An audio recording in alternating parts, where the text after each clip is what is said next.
Now we're rolling. Damage Plan MMA podcast. I am Jason, as always, my co-host. And now we get to add on your belt MMA commentator.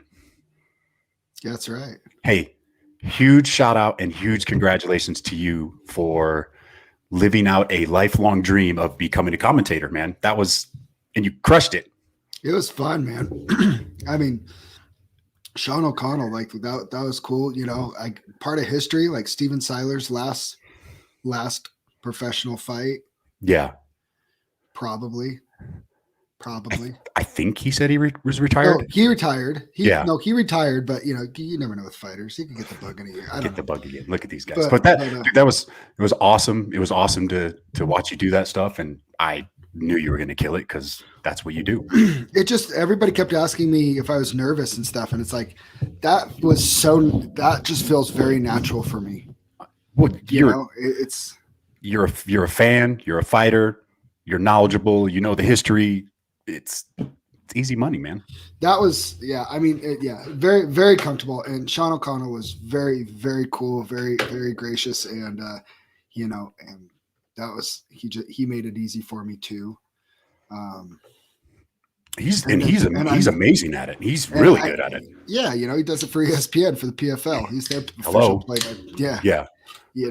So hope for more opportunities like that in the future, because that was a lot of fun. I think they're coming.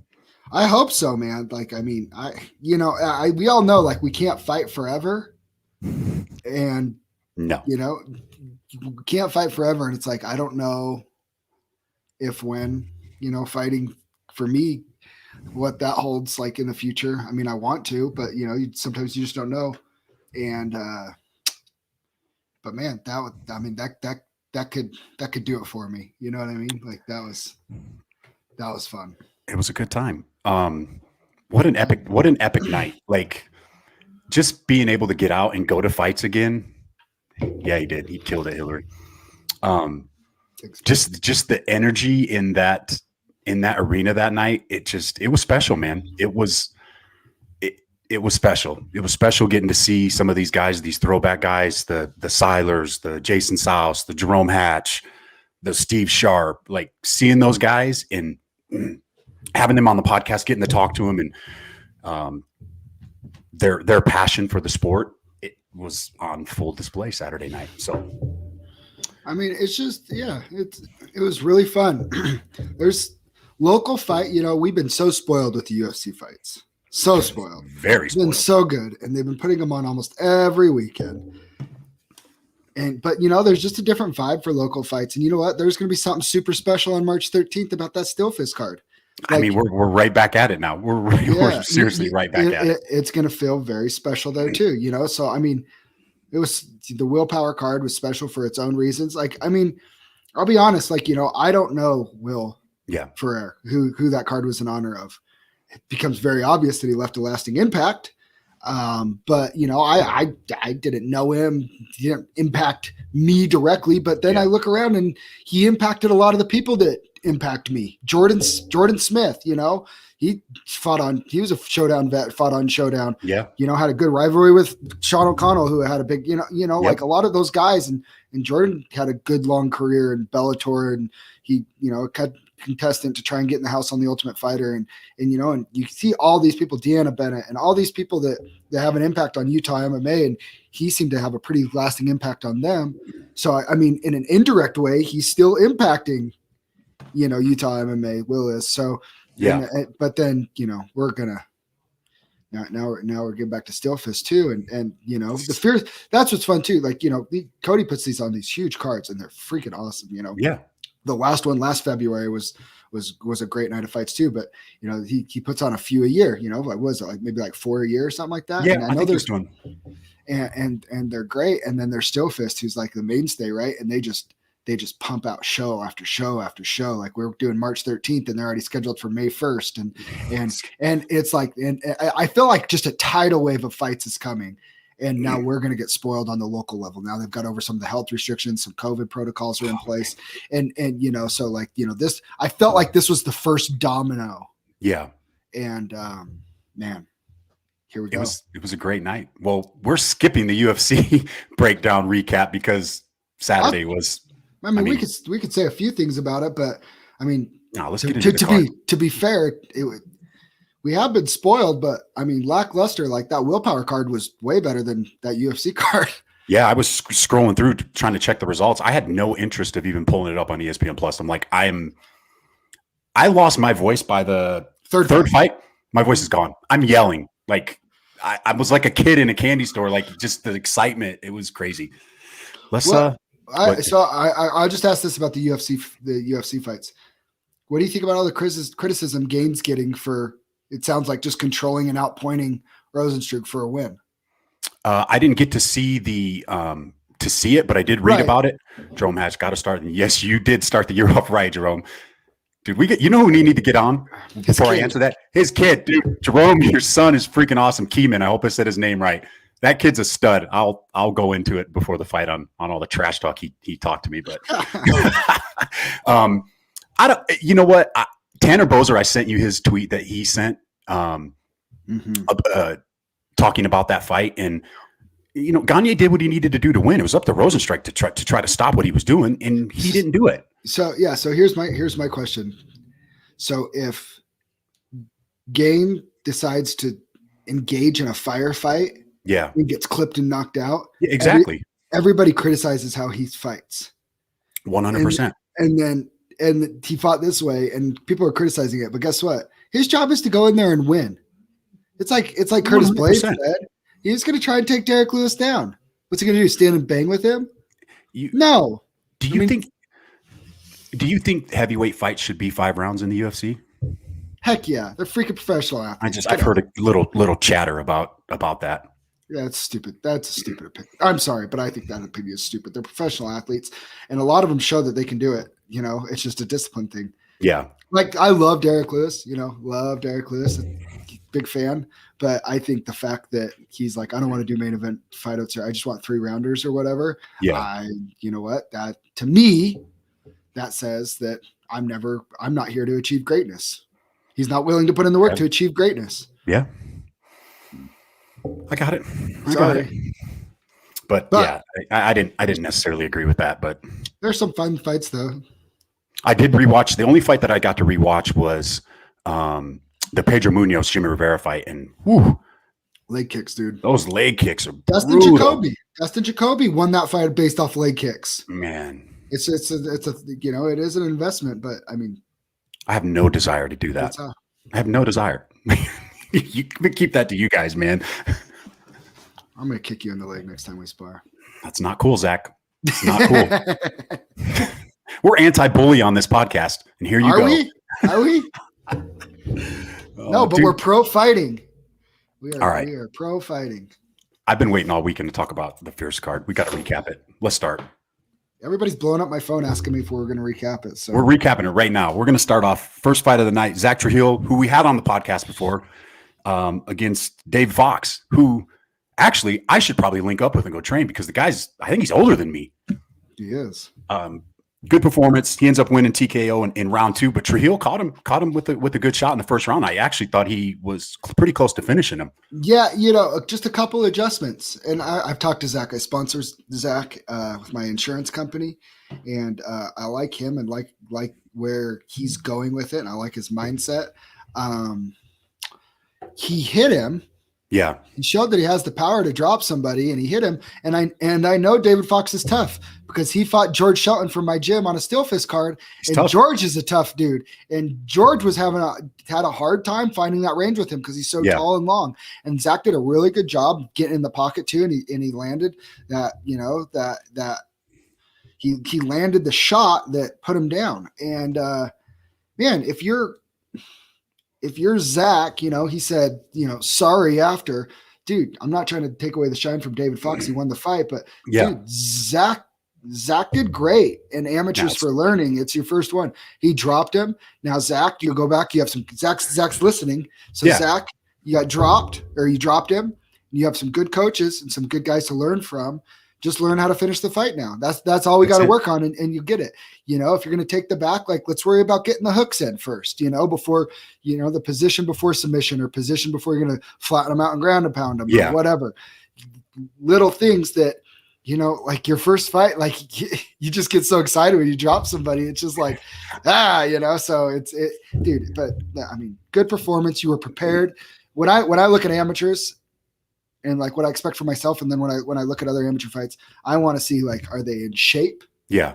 Are they, you know, and what's their preparation been like, win or lose? As long as you're in shape, made weight, and you're giving effort, and, you know, you look like you put in a good camp, the results will take care of himself. Win, loss, the wins will come eventually. Not worried about that.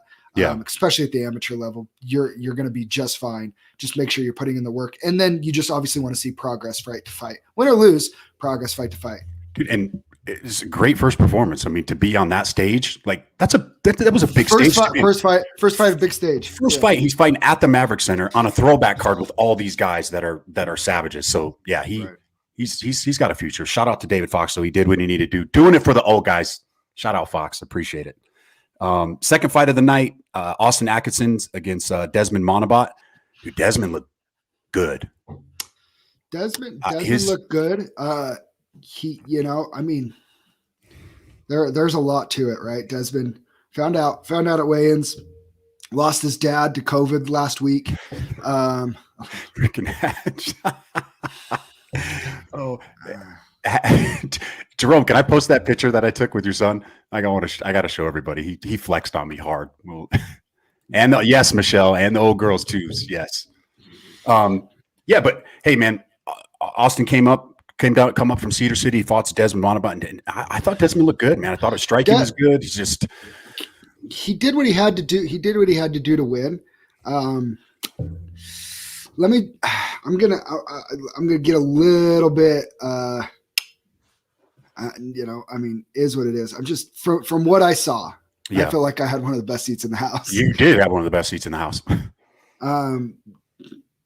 Desmond, good activity, and it's hard, but man, he was beating him. I felt pretty good in like the earlier rounds. He slowed down quite a bit, and he didn't seem to be able to sustain that output. And I think if Austin would have came in a little bit better shape and cardio, that was a very winnable fight for him. That he hung in there through kind of like the storm of Desmond's first and second round, and Austin, you know, he got a couple of the takedowns, but didn't do anything with them. And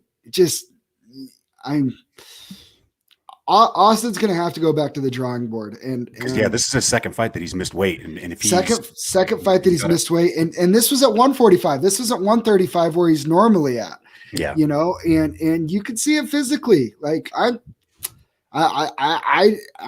not in his camp. I don't know, but corner side, you know, I've seen people, I'll say this. I know when I've been ready, and I know when I haven't been at my best. Yeah. Due to injuries or whatever reason, not because I didn't put in the work, but you know, there are reasons, and they're not just excuses. Oh yeah. And there are reasons, but for whatever reason, and I don't know what it is, and that's between Austin and his coaches and his team. He did not look right in that moment. Yeah, I agree. I did think I thought, like you said, he did do some good things. I thought his wrestling was on point, man. Because when those takedowns, he wasn't setting them up though. I know. Yeah, I said on the broadcast, you know, like these takedowns from a little too far. It's like that screams a little bit of desperation from a wrestler that he doesn't have an answer for what's happening. Yeah. Instead of setting up his takedown, you know, even just a one overhand and then go for it, right? Yeah. I mean, but you know, Desmond did a good job making sure he felt those kicks and stuff every time he came in. And I'm not trying to crap on anybody here. I'm not trying to pick on anybody. No. Austin never went away in the fight. He never gave up. I mean, he took some for shots 5 too. rounds. Hey, by the way, for 5 rounds, you go, like, you know, anybody that's got anything to say, you go do it. That's hard. 100%. That's hard. That's hard. Yep. I just think that was not Austin at his best. That was not the best version of Austin that I've seen. And I think if Austin comes in as his best self, that was a winnable fight for him. 100%. Next up, we had Britney Gilman making her pro debut against Sula. I'm not going to screw up your last name. I can do it. Do it, Zach. It's hold on, I have to have it in front of me. I have to see it. I have to be able to read it though. Cuckoo Vitakis. Yeah. So Brittany's making her pro debut. Little altercation at the weigh-ins with us. You just skipped right over the fight of the night, though. Oh, hands down fight of the night for me. You just skipped. Oh, it was. Oh, I'm going in order of the. Oh no, I did miss that. How did I miss it? Oh, we're going back. We'll talk about that one next. Okay. Johann Rubio and Casey Radden, hands down. As far as like is 100% Jerome. Yeah, absolutely. But as far as a back and forth, that was the best fight of the night. I talked to Johann afterwards, and he's like, "Man, I had a game plan, but it all went out the window once those punches started flying." And there was a few times in there I heard some people question it that they thought that fight should have been stopped. I'll say from where I was when they were on my side of the cage, because I was right there at that table on that opposite side of you, and a lot of those punches that Casey was throwing, they weren't hitting. Johann was blocking them. They were hitting his arms, and anytime they did get through was when Johann fired back. So I think he did enough to keep himself in the fight. I think it was I thought it was super close, but I thought he did enough to keep that fight standing and didn't take a lot of the punishment that I think some people thought he was taking. He was bleeding a lot. That's why they thought, his nose and his mouth, he was bleeding a lot. So that's what made people think probably I didn't, their back, most of that back and forth was, I was looking at Casey's back. Yep. It was on my side of the cage. So yep. I couldn't really see like how much they were landing, but I could see that he started to bleed and bleeding. So it was like, some of them landed for sure. Oh, I'm not saying they didn't all land, but for the volume of punches he was throwing, Johann did a good job of covering up and moving his head. Yeah. And then when he was getting hit, if he got hit with 1-2 clean shots, he was coming right back. And he did enough to consistently stay active to not allow the ref. He showed that he was always in the fight, even in those.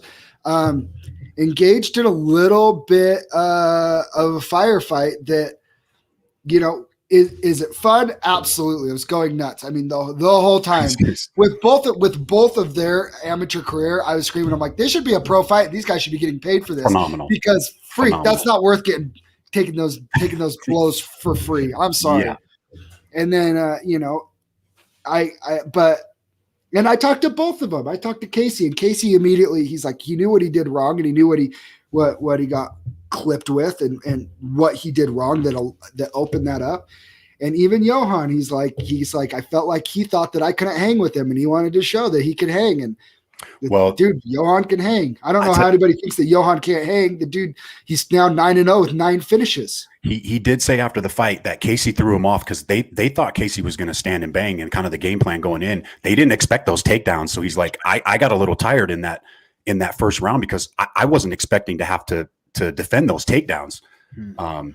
Well, and that's what's so hard. And I understand, I understand where Johann's coming from, part of the game plan, but that's part of the reason why I don't like, I know I have a mind of like what I want to go in there and what I think is going to be open to me and what's going to be available. But I don't really necessarily have like a solid game plan because you don't know what his game plan is. Like he could come in. I mean, you see it all the time. Some wrestler is going to fall in love with his boxing and want to prove a point with his boxing. And you're ready to, your hands are a little bit lower for the whole camp, getting ready to stuff takedowns. Now you're getting clipped by, and you're like, and have to make adjustments. So, everybody has a game plan until they get punched in the face. But I mean, fight of the night, 2 high-level amateurs. It's a great fight. Don't know what's next for sure for Casey. It sounds like Johann's probably moving down to 170. Don't know if he would like to do that.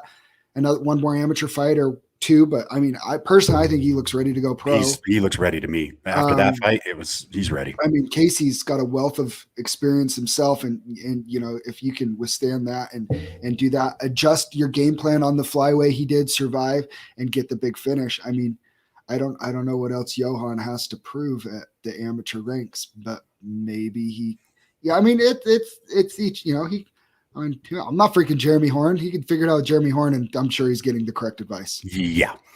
I was sitting at the table with all Johann's family and just a couple of his friends, and they were asking me about Casey before. They're like, "Hey, is this guy any good?" I'm like, "He's pretty good." Good. And I will say this too. That is the best version of Casey Radden that I've seen in a while. Well, I saw him fight at Mountain Force a year and a half ago. He did a kickboxing bout up there, and man, he looked freaking amazing. I was impressed with him up there. But yeah, like I don't know him. I've never met him. I just knew he was tough. Kind of followed a little bit of his career, but dude, that was a war. That was a damn good fight. Dang good fight. Our fight of the night. Our fight of the night for sure. And elephant in the room. Like I watched that whole fight. I'm like, that should have been me. How do you think that fight would have went?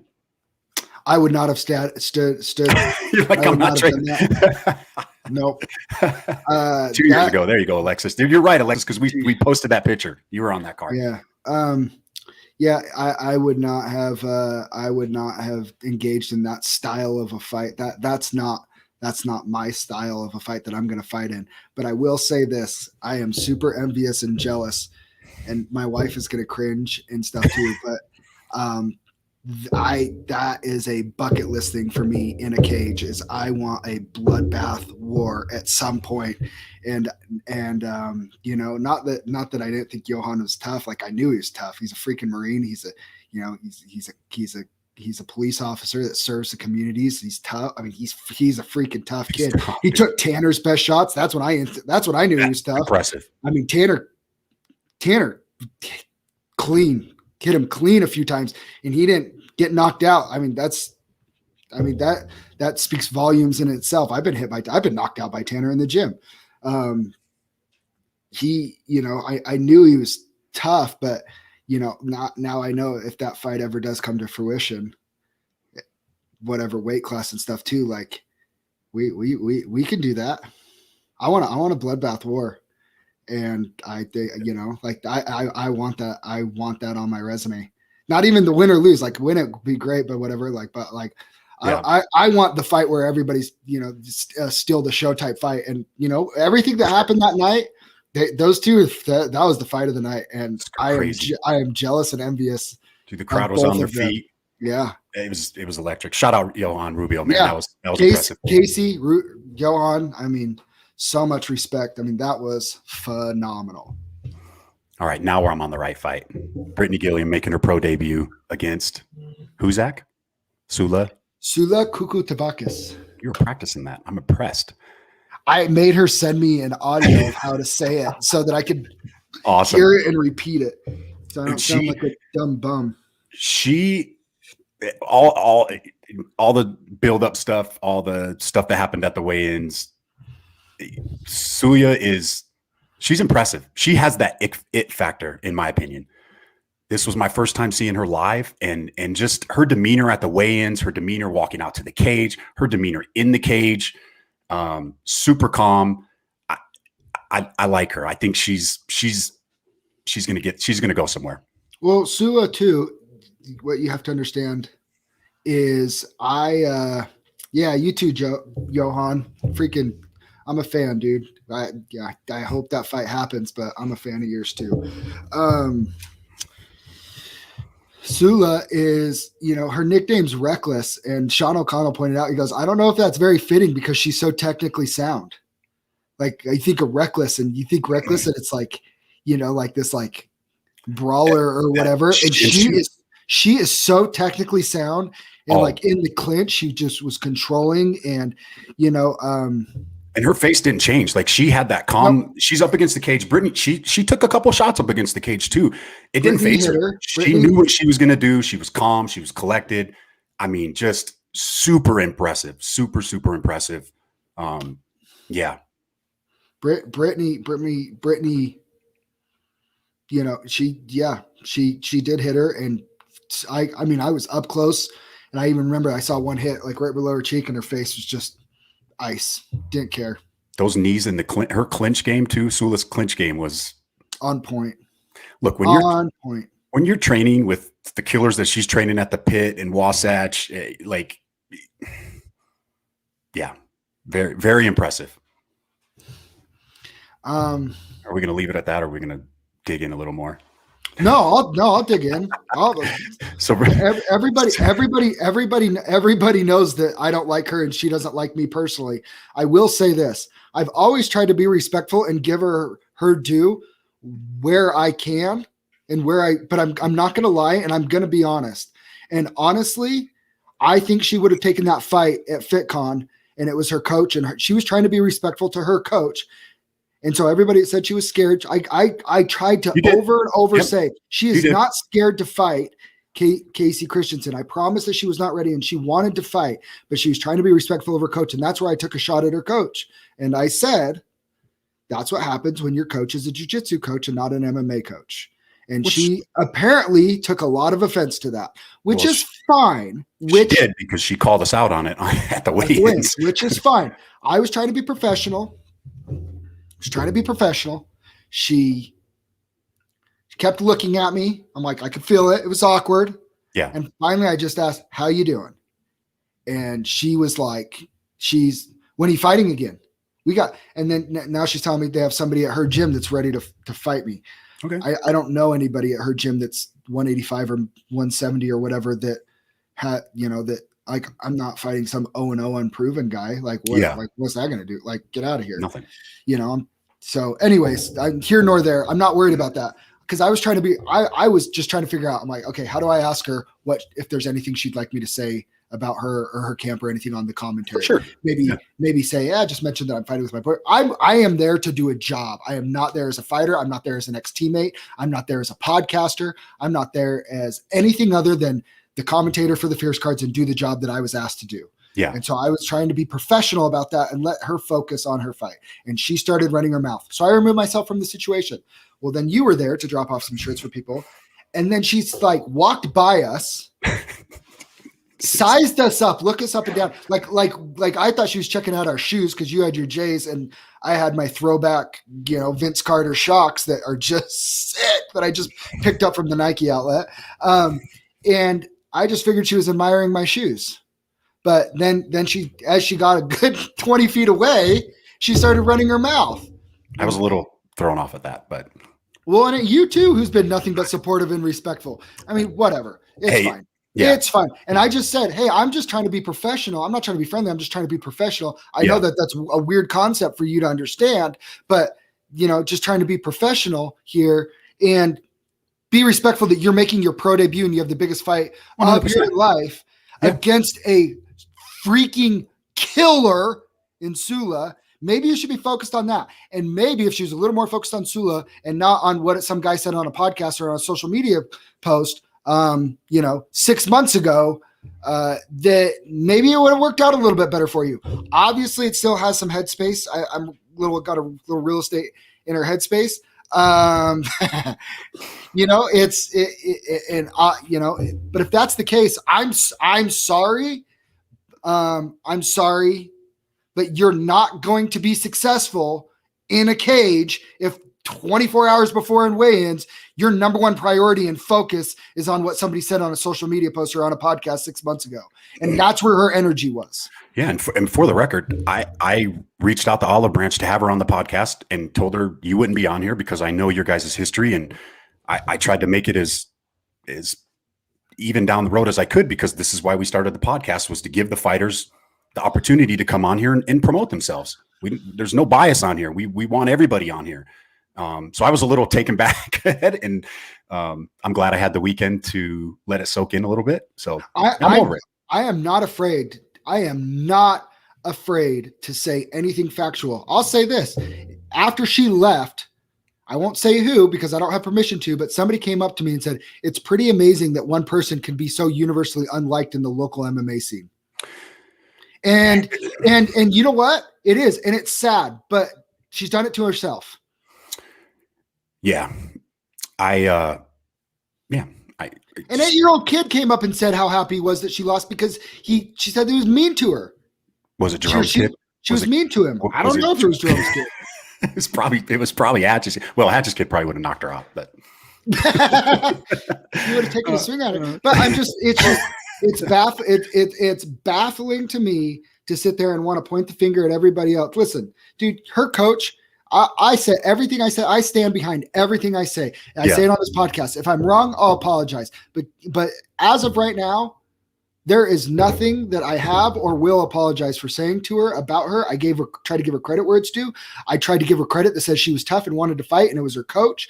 And I did take a dig at her coach for that. And flat out, you know what? She was called out for it before, and I'll say it again. She was not ready to go pro. She was not prepared for that level. And she beat 2 amateur girls that have a combined record of 2-7. Yeah. And she was 2-5 herself. Yeah, that's not, I mean, dude, I'm 4-1 and I don't feel like I'm ready to go pro. And I know that women's MMA and you know, my division, it's different, but it's like, I'm just going to say what everybody's wondering. How does somebody make that jump and her coaches and her team supports that and say that they have their best interest? Because I had so many people message me and say that they were worried for her because they knew that was going to happen. I mean, if we were betting on it and making picks, that was the lock of the night with Sula. Hands down. I think everybody, hands down. And I'm not trying to like be mean or whatever. She did some good things. She pushed Sula up against the cage and made her work to get up that. And you know, and she tried.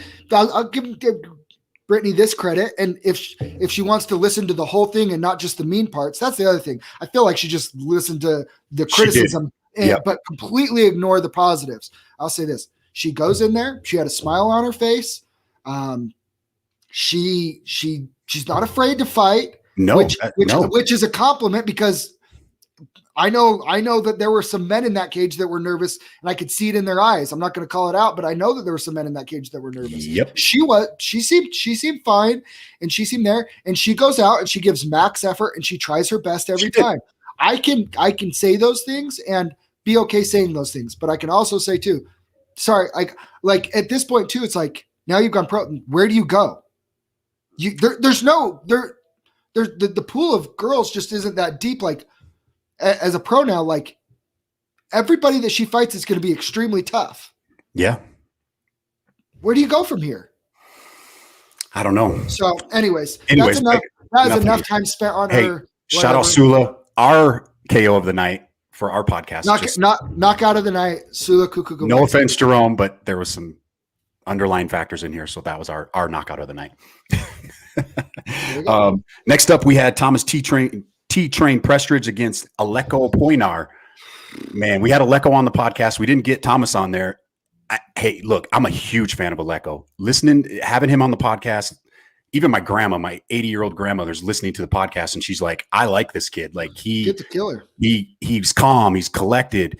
And what really impressed me the most is, and this is just my take, is when I see a fighter like that that's at a reach disadvantage where Thomas is so long and lanky, for him to be able to overcome that and his head movement, obviously his wrestling is top notch. But the way that his stand-up looked at that level, for only being now 3-0 in the pros, that's impressive to me. For him to be able to go in there, and we know, you and I both know, because we've seen Thomas, we've seen him use that reach, we've seen him use that jab, and he's impressive. And Aleko, he did what he needed to do. I told Aleko, I said, I told Aleko, I was like, man, good luck. This kid's tough. He's going to keep walking. Oh yeah. It was on the podcast. And was it on or was it after? It was on. No, we were on. Yeah, we were on. No, we were live. I tried to tell him. And then after, he's like, dude, you were kidding. He wouldn't go away. He took shots. They were right in front of me on the cage, and Aleko is coming over the top with these elbows that were landing, and Thomas's face doesn't change. No. It's funny. Sean O'Connell's like, he's like a Diaz brother. He just gets hit and just keeps walking, and his face doesn't change. 100%. It shouldn't be Thomas T-Train. It should be Thomas Diaz Prestridge. I mean, that's a compliment. That's nothing but a compliment. 100%. He is long and rangy and just tough. But Aleko's skill set and skill level was extremely high, and he looked extremely prepared for that moment. I didn't mind Thomas's strategy in the first round, but by the second round, when you keep getting taken down, you can't keep playing that lockdown guard, rubber guard stuff. At some point, you have to either get on top or get on your feet.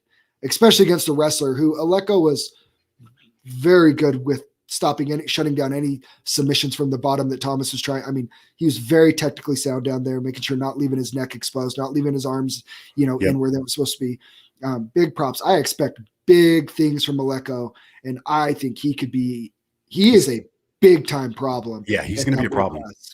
Impressed. He's a little powerhouse. Next up, we had Julius Deschaney and our boy Lehigh Dominguez. Before we even break down the fight, congratulations to Lehigh. Drops down to one knee, proposes to his girlfriend. That was pretty awesome, man. What'd you think of the fight? Dude, I thought that Julius was, that was elite grappling and wrestling displayed. He was smothering. He was like a wet blanket. He was like all elite. Over. He was all over the guy. He was not even interested in messing around with on the feet, where I think we all would agree that Lehigh probably had, probably had an advantage there. I think Lehigh's boxing probably would have been better, and if he could have kept it on the feet, would have gone in his favor, but it didn't. Lehigh showed some good ground acumen as well, but Julius being a high level wrestler and his jiu-jitsu. I mean, Sean caught it at first, and I saw it on the replay. Julius didn't just go for one ankle lock. He transitioned really well till he finally got it.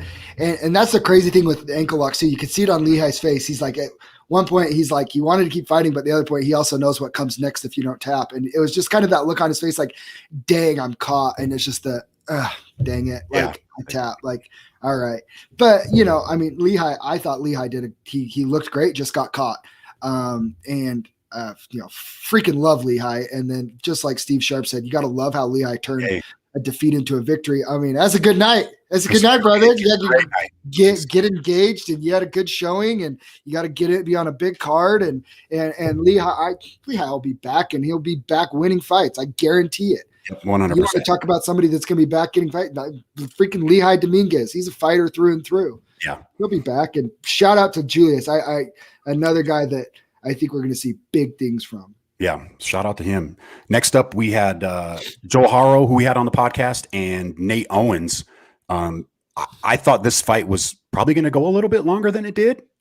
Joe was, I don't know how much we got to see. We got to see 3 minutes of it.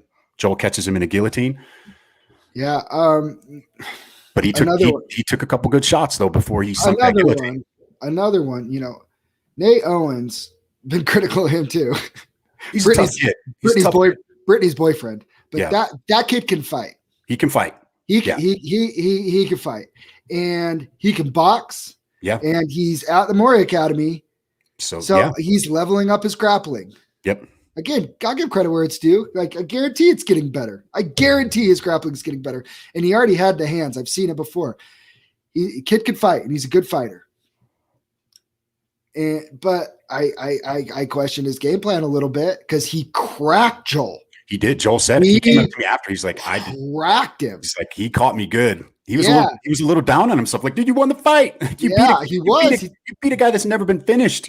Yeah, like, that's what I told him. He told me he was disappointed. I was like, what are you disappointed for? You got to finish in your pro debut against a guy that's never been finished, pro or amateur. Yeah.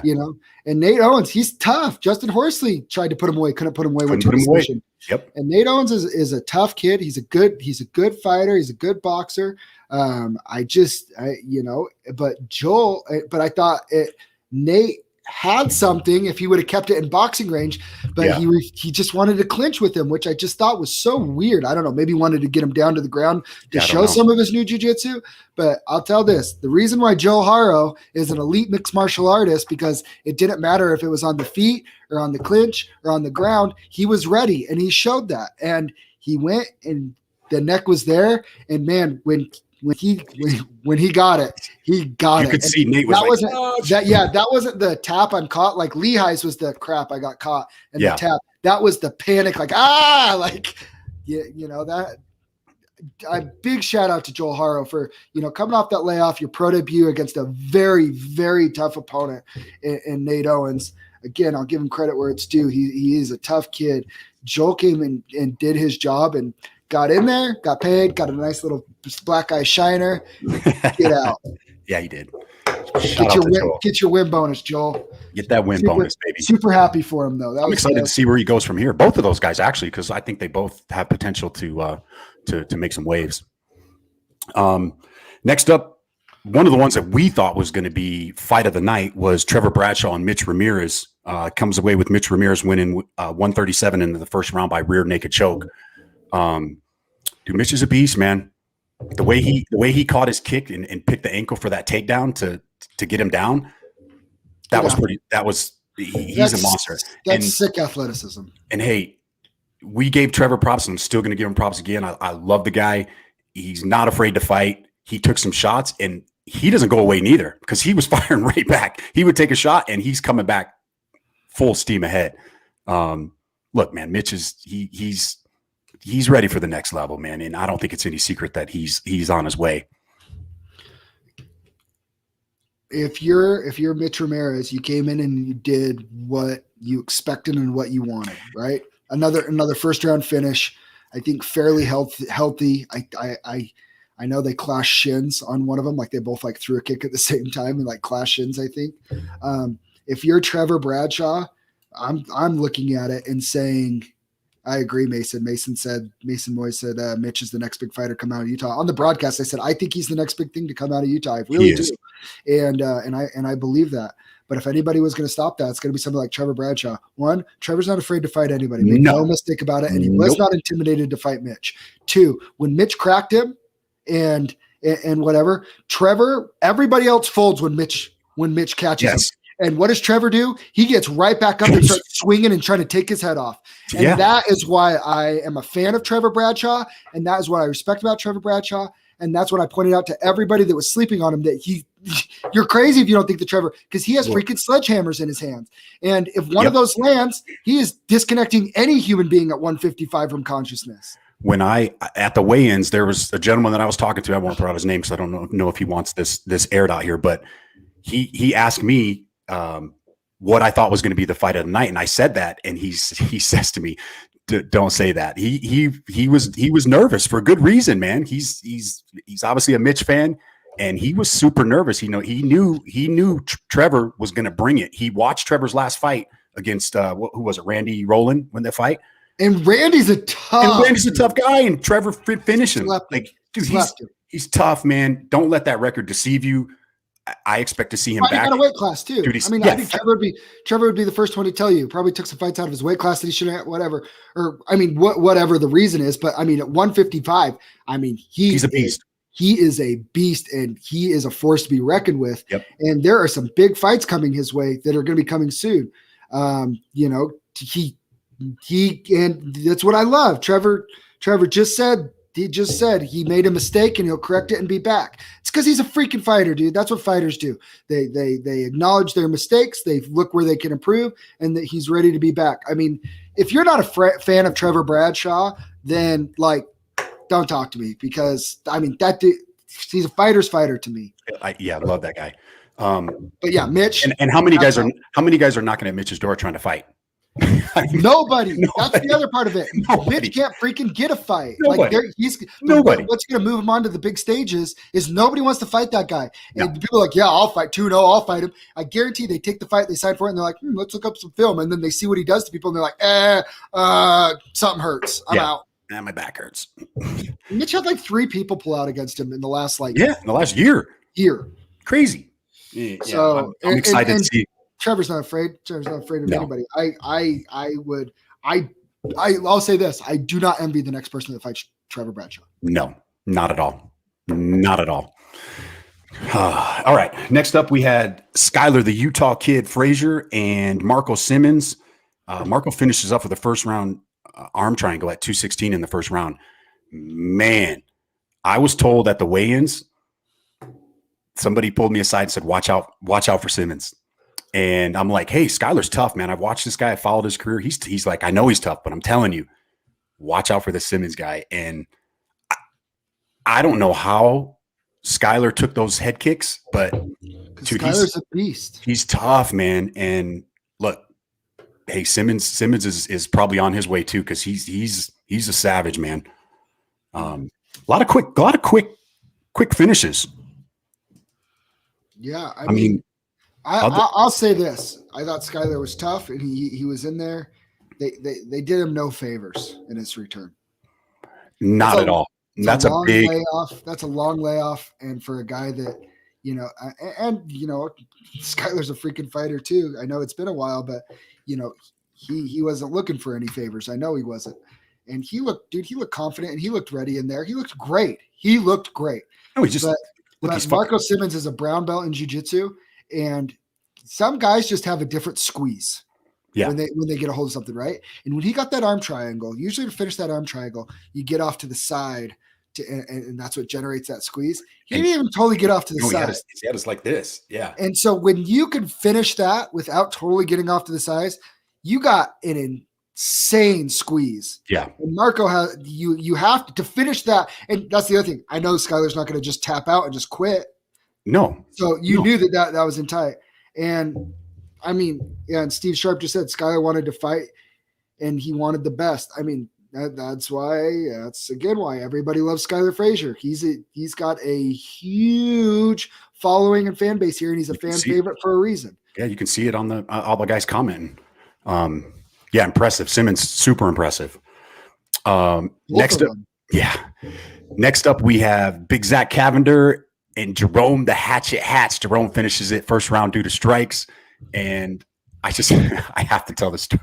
I have to tell the story before we dig into it. So there's no secret. Hey, we sponsor Zack. He's our man. He's our guy. I love him. I posted a picture on Instagram, right, of Zack at the night of the weigh-ins, and I get a message from somebody, and it says, "Your boy's gonna get knocked the freak out tomorrow night" on Instagram, and I'm like, who the hell is this? Like, who is this? So I click on it. And I could tell it's somebody related to Jerome, but I'm like, I don't know if his son's old enough to have Instagram. Maybe it's a cousin or something. I'm like, so I respond back, ha ha ha. Okay, you know what? I wouldn't put it past it. I wouldn't be surprised. So we get to the fights. I find him. I find it is his son, and I think he's like 12 years old, right? I go up to him, take a picture with him. I said, hey man. I said, hey, we interviewed your dad on our podcast, and he says, I know. I watch all your guys' podcasts. So hey. Keeman, shout out, buddy, for watching our podcast. So I take a picture with him. This is what the kid does. Pulls up his shirt to show his abs and flexes on me in the picture. I'm going to post it after we're done with this. The kid flexes on me. All right, cool. This was probably 2 fights before their fights. His dad gets in the cage. Cavender's walking to the cage. He's sitting at the table in front of me. He runs over to my table. He says, hey, you ready to watch your boy get knocked out? And then goes back to his table and sits down. I'm like, what? This dude's over here talking trash to me, and we bet $1 on the fight. I paid him. Dude, Jerome Hatch is a freaking savage. And I think everybody in that stadium, in that arena, knew it. Super tough fight for Zack Cavender. And Hatch his hands look good. The way he was going, that body head, he had a game plan, and it was to take Zack's head off, and that's exactly what he did. It's a good fight. It was impressive. I mean, I know Hatch, you're not a spring chicken anymore. You're getting up there like I am, but it didn't look like it in the cage on Saturday night. Sounds like he wants to keep fighting too. I hope so, man. I hope so. Yeah, my wife said she paid him. Yeah, she had the $1. I didn't have $1 on me. But, I mean, he's only 34. I thought he was older than that. Man, get this guy another fight, man. Absolutely. I mean, for Zack to come in there, look, Zack's had his last couple fights. He's getting in there with these guys that are vets. I mean, how many fights does Hatch have? 38 fights? Almost 40 pro fights? I mean, and just a freaking awesome guy. Yeah, Hatch, I got you. I'm just looking at your Tapology. Oh, did we freeze? Yeah, you're frozen. Zack, you might have to back out and jump back in because you're frozen. Yeah, Zack's gonna have to back out and get back in. I'll remove him. We're back. There you go. Got you back in here. Sorry about that. But no, man. Dude, Jerome, he had a plan. His hands were, he looked good. I saw him at the weigh-ins, and man, I was impressed with him, man. And how can you not love the guy? Like, I love that guy. Looks like Zach's. Oh, you're not frozen? Okay, No, we're back. Okay. I thought you came into our bragging about his bet before the fight. Hey, I love it, man. I love it. The guys, hey, we need to sign that kid right now. Absolutely. Get him on the roster. Killer. Get him on the roster. Because in the next, gonna be a killer. Yeah, you give that kid the next 2, 3, 4 years. Look at Frank Mir's daughter's 17 years old, and she's already 2-0 as a pro. Keeman Hatch, watch out for him. Absolutely. What do we got next? On to the next one. Oh, man. And shout out to Zack Cavender. Always handles himself with the most class, most everything. Love that dude. That's my guy. There's not a more respectful guy that I know. Like he handles it loss. He's, I go up to him and ask him how he's feeling after the fight. He's like, oh, I feel okay. My ego's hurt a little bit. So he's hey, on to the next, and nothing to hang his head about to losing to a guy like Jerome Hatch, because he's a freaking savage. Next up, man, the build up to this next fight, this Steve Razor Sharp. I think most of the people in the arena watched the podcast that night, and they listened to these guys. They listened to Dunkel. My wife, she's like, holy crap. She's like, Steve has like his following is unreal. And I told her, I said, 10, 15 years ago, this whole Maverick Center was filled with Razor fans. Absolutely. He's coming out with his ninja outfit. Can you imagine if Steve was just starting his career right now? Like how big of a star he would be? No, I cannot. Crazy. Anyways, let's talk about the fight. So, little controversy in this one. You were a little closer than I was. What was your take on it? I think that the hook hurt Will Dunkel. It hurt him bad. And I think that the kick landed, but it grazed him, and I don't think that that's what caused the damage. I agree. I've watched the razor close head kick shark. I mean, I don't think there's any debate that Steve knew. I mean, after it was done, obviously, clearly Dunkel had a knee down. It was an illegal kick. It was up to Dunkel if he wanted to continue or not. I wasn't in the cage. I'm not a fighter, so I'm not going to criticize the guy for saying he couldn't continue. But I felt like from the demeanor in the cage, it looked like he could have kept fighting to me. But once again, I'm not criticizing that. I wasn't there. It was illegal. He had the right to do that. He had the right to accept that way out because of what happened, whether we agree with it or not. A couple of the fans threw some stuff in the cage, which I didn't agree with. Like you don't have to like the decision, but I mean, we're trying to protect the fighters, and we just don't want to represent ourselves that way. Yeah, no, for sure. And hey,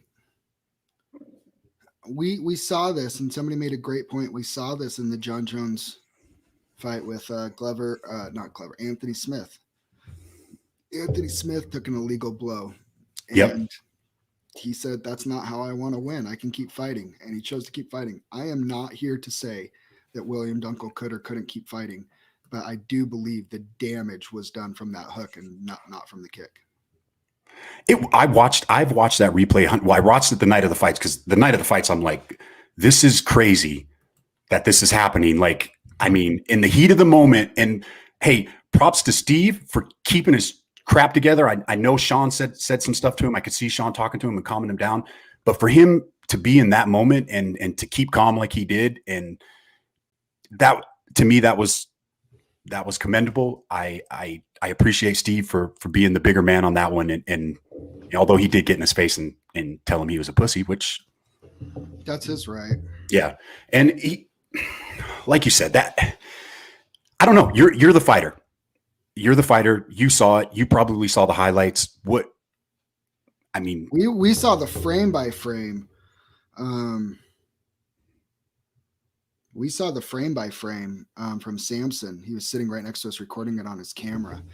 and his knee was still down, but I think I understand where Steve's coming from. It looked like he was getting up. The way that he fell, you could tell the kick connected because he was rocked and he's down, which I think surprised William, and I think it surprised Steve too, because I don't think Steve expected to drop him that quick. Like I think he expected to finish him, but that check hook was beautiful and well placed. Yeah. No. But you could tell when he dropped and he was trying to get back up that the kick did enough to change the trajectory of the way that he fell, but you didn't really see the head kind of snap back in any.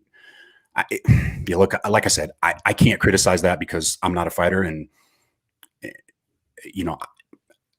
whether he should or shouldn't have taken the easy way out, that's up for him to decide, man. And if that's the way he wants to go out, he has to live with the fact that I took that way out of there. So that's all I'm going to say. I'll let you comment on what you think of it being the fighter that you are.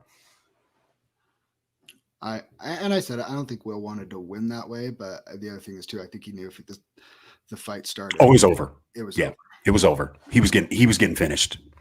And I think Jerome can. I think a lot of it was, I think it surprised him. I don't think he expected it, and I think in the heat of the moment, I think he froze.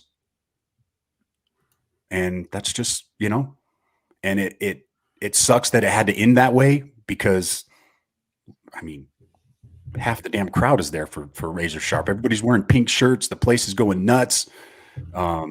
It's a throwback to Will Ferrell and the showdown fights. And it sucks that it had to end that way. It really does. Cause especially with the buildup and all the trash talk. Absolutely. Oh yeah. That's another thing. Like Steve said, and watch the video, he walks around until it clicked that he took a knee. He could get, that's true too. So, I mean, maybe we get him back on the podcast and let him tell his part of it. Yeah, I don't know. What would you have done, Zach? It's hard to say. I don't think you can really say till you're in that situation, but at the same time, there's no way if I'm conscious and I can stand without feeling wobbled, like I'm trying to fight. Yeah. That's just me. Crazy. All right. Where are we at now? We got our next fight up is... I just lost my train of thought. Charles Hayward and Jason the Mover South. My man, Mr. South. How methodical was that? Just Mr. South is the most methodical fighter. Zach, are you free? You look like you keep freezing. That guillotine was tight. Was it? It was. There was a couple times that I looked at on that guillotine. I'm like, he's going to get out of it. Jason's too high level of a jiu-jitsu guy to not get out of that. But it was tight. And he had it. But that was the other thing. I was like, I just don't really see Jason South getting submitted from a guillotine. Oh gosh. Oh, Steve, I love you, man. Yeah, I didn't see Jason going out like that, and he didn't. But the way he took him down, the way he moved, and the discipline in his strikes, like he was just kind of pity patting until it was time to finish him. Then he started raining down some good elbows and some good punches. But South's a beast, man. South's a beast. Did you see? You don't want to know what I loved about this card? Seeing all these guys that came up fighting together, the Jason South, the Steve Seilers, the Jerome Hatch. And there was a clip of all those guys watching Jerome and Cavender when Jerome won and all those guys cheering in the locker room. That was pretty cool, man. Absolutely. Absolutely it was. Here we go. Jason was gurgling, but if you've ever trained with Jason, he's not tapping to a choke. I didn't think he was going to tap. Me neither. I wasn't worried about it. Me neither. On to the main event. We have Steven Supersyler and Bobby King. High level fight, man. Bobby put on a clinic. What was really impressive is in that first round, Steve looked super sharp. Super sharp. His stand up was sharp, and I looked over to Shree and I said, "Man, this is Bobby seems a little off tonight. He doesn't seem like he's in his rhythm like he normally is, because normally his stand up is superb. But once he got to that second round, you could just tell it's like he was looking for the timing, and you could tell once he figured it out. I mean, that was an impressive win against a tough competitor. Absolutely, it was. I mean, that was, Syler was game and he was tough and he was in there and he even took a couple shots a few times and like egged on for more or whatever. Bobby's fight IQ was what I was so impressed with. He listened to his corners, he listens to his coaching really well. And I mean, he put on a freaking clinic and he ended up getting a submission against a guy like Steve Syler. Like, that's huge. Yeah. That was, I mean, Cherie was asking me and I said, yeah, Steve's more known to be kind of the ground guy. Back in the day, he would get on his back and he'd slap on a triangle. I don't know how many triangle chokes I've seen that guy slap on people back in the day. Absolutely. Super impressive. And you want to know what else was really impressive? I think it was the third round. I couldn't tell what happened, but it looked like Syler slipped and he slipped on his back and he hit his head pretty hard and Bobby reached down and picked him up. And for Bobby to be in that moment, and because he could have went in to finish him, but I think he realized that, hey, I don't want to end the fight this way. And I got to commend him for that, man. That was because I don't think most guys would have the composure to be able to stop themselves from not wanting to finish that. Because it looked to me, he slipped on a kick. That's what it was. That's right. But I don't think Bobby wanted. Clearly, he didn't want to end the fight that way. Clearly, or so.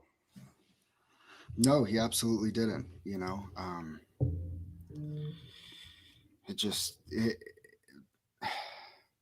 But dude, I just can't say enough good things about Bobby. And again, it was an honor to call Steve Syler's last fight. But I mean, Bobby really established himself as like, next big thing. I know he's older, but how does this guy not get a shot in like a really big show of promotion, Dana White Contender Series, something like that? I mean, he deserves it. I think having a win over Steve Syler is a huge, huge deal.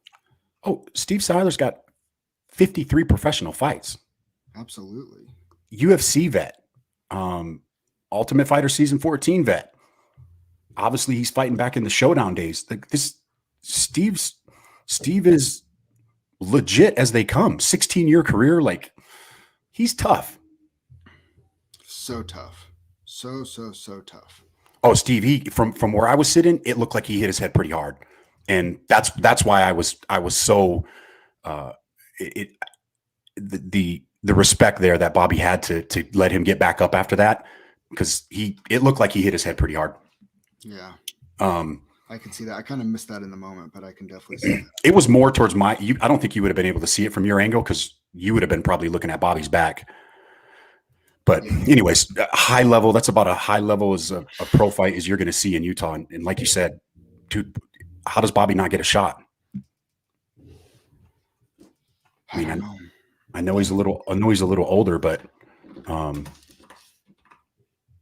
old is Bobby? 30? 30 what? He's 37. I think he's earned a shot. I do. I really do.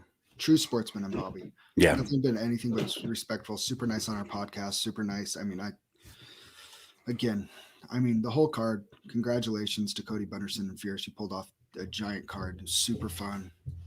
What's up, Kendred? Get ready for your fight, big dog. Yeah, for Cody to pull that off and just the atmosphere that was in. No, and not at all. Steve, he said, is it bad that he wants to see Samson and Bobby? That was a phenomenal fight. Those two went back and forth. Phenomenal fight.